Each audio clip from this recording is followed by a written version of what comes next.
그러니까 지금 보면은 정부 여당에서 그 특검 공세에 대해서 공세라고 비난을 하고 떼쓰기 정치라고 비판을 하지만 실제로는 상당한 위기의식을 느끼고 있는 것 같습니다. 그게 어디서 나타나냐면은 VIP 경로설에 대한 반응이 그러한데요. 처음에 경로설이 나왔을 때 대통령실은 침묵으로 일관했습니다. 그 다음에 추가적으로 증거가 나오자 대통령이 기자회견 하는 와중에 뭐라고 얘기했냐면 그 당시에 수중수색 과정에서 장병이 사망한 문제에 대한 그 경로였다라고 다른 얘기를 했거든요. 프레임 전환을 시도했는데 그 이후에 어떻습니까? 녹취 파일이 등장하고 해병대 다른 간부의 증언까지 나왔습니다. 그러자 경로설을 정면으로 부인할 수 없는 사태에 이르자 지금은 경로한 게 무슨 죄냐.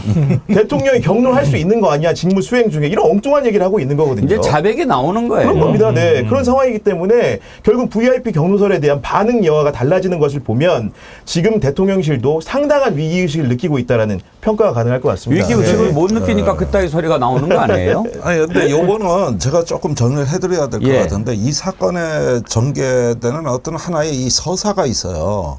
처음에는 이제 외압설 쪽에서 많은 그 뉴스들이 나왔는데 최근에는 경로설, 그 외압의 원인이 된 거죠. 이제 외압설이 경로설로 옮겨졌는데 그럼 이게 다냐? 하나가 남아있는데 로비설이 남아있어요. 그럼 그 경로는 왜 했냐? 누군가의 로비냐? 그러니까 이게 플롯이 저기 사건 발생의 역순으로 가는 겁니다. 그래서 외압설이 있는데 외압이 너무 정황이 뚜렷하고 그러니까 그 원인이 뭐야? 그러니까 경로설. 그럼 그 원인의 원인은 뭐야? 이렇게 보니까 로비설인데 제가 다음 주면은 이미 프레임이 바뀐다.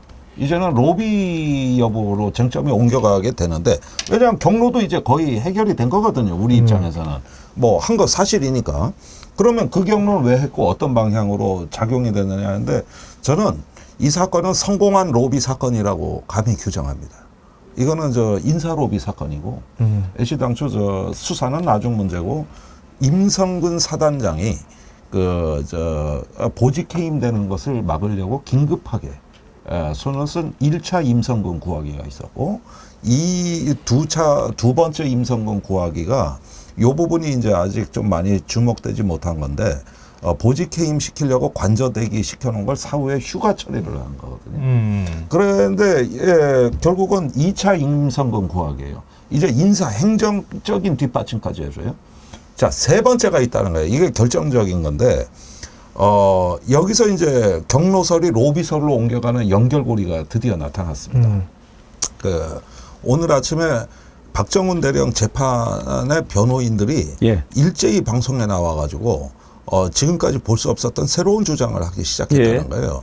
그게 뭐냐면은 그 작년 전북의 잼버리 개막식 기억나실 거예요. 예. 그때 윤 대통령이 그 개막식에 김건희 여사하고 참석한 게 8월 1일입니다. 예. 그 길로 휴가를 간 거거든요. 아. 그러니까 저녁 8시에 네. 그리고 그것도 또 대통령 올 때까지 개막식 막 기다리느라고 학생들 지쳐 쓰러진다. 예, 예. 더위 먹었다. 그것도 말썽이 난 건데 그 길로 간 거제도에 있는 해군 자산인 저도로 갔습니다. 예. 그런데 거기에 그때 따라 특이하게 해병 1사단에 신속 대응 중대가 외곽 경비를 섭니다. 아. 그런데 그 순간 대통령이 가는 순간 임성근 사단장이 얼마 전까지 그 관저대기 하던 거 휴가철을 했는데 또 휴가를 냅니다. 그때부터 행적이 지금 저기 언론에서 추적 중인 건데 자기 예하 부대가 저도에 가 있잖아요. 그렇죠. 그런데 네. 8월 2일경부터 그 저도의 대통령 그 휴가지에 만찬장이 있더라고요. 거기서 술판이 벌어졌어요. 그런데 이제 제가 취재한 거는 그때 그 김건희 여사 웃음소리가 유달리 컸다. 여기까지도 내가 들었거든요. 예. 그래서 술판이 벌어졌고 그때 임성근 사단장이 어디 있었느냐가 핵심이에요. 그 자리에 있었을 수도. 그러니까 오늘 변호인단이 얘기한 거는 휴가 날짜가 겹치는데 그 임성근 사단장이 저도에 왔었다는 증언을 확보했다. 그런데 대통령을 그래서 만났는지 안 만났는지 확인이 안 됐다. 이 부분이 남아 있다는 거예요. 이 부분이. 그러니까 이 부분은 저기 일설에 용산에서 최상병 사건이 쟁점화된 이후로 사실은 그런 소문이 있긴 있었어요. 임성근 사단장이 작년에 저도에서 윤 대통령을 만났다.